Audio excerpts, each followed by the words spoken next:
Aujourd'hui, je vais traiter un argument d'actualité, le Nouvel An. Ce sera également une manière pour vous souhaiter une bonne année.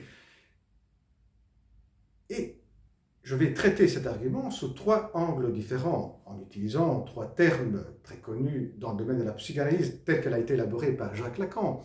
Le symbolique, l'imaginaire, le réel. Commençons par le symbolique. Et là, on doit aller dans le temps, on doit aller très loin dans l'histoire occidentale, l'histoire romaine, là où le Nouvel An était fêté au départ pendant le mois de mars. Pourquoi le mois de mars? Parce que c'était une période charnière entre l'hiver, là où dans la nature tout s'éteint, et le printemps, là où dans la nature tout se renouvelle, tout se récrée.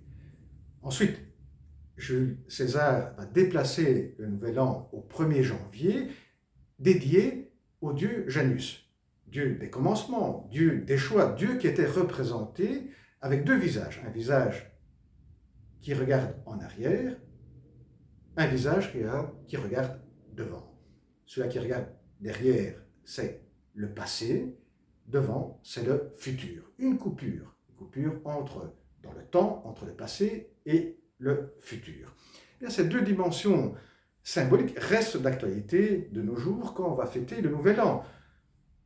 Le Nouvel An représente une coupure dans le temps entre le passé, et de laisser dans le passé les mauvaises choses, et le futur, ce qu'on peut s'attendre de positif dans le futur. Et également, cette idée symbolique de renouvellement, le futur comme renouvellement, comme pouvoir réaliser beaucoup de choses qu'on n'a pas pu réaliser les années précédentes. Voyons maintenant l'autre dimension imaginaire. Dimension imaginaire, elle est où? Quand on utilise le mot souhait, quel est ton souhait pour le Nouvel An? Et là, dans cette utilisation du mot souhait, il y a le désir.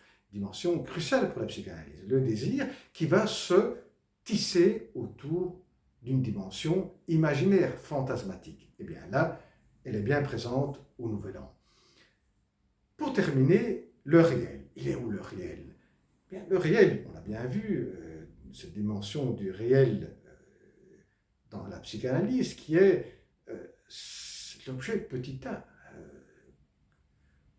C'est ce qui nous attire lorsqu'on doit poursuivre un objet du désir. C'est ce qui nous attire dans se retrouver dans une situation de fête.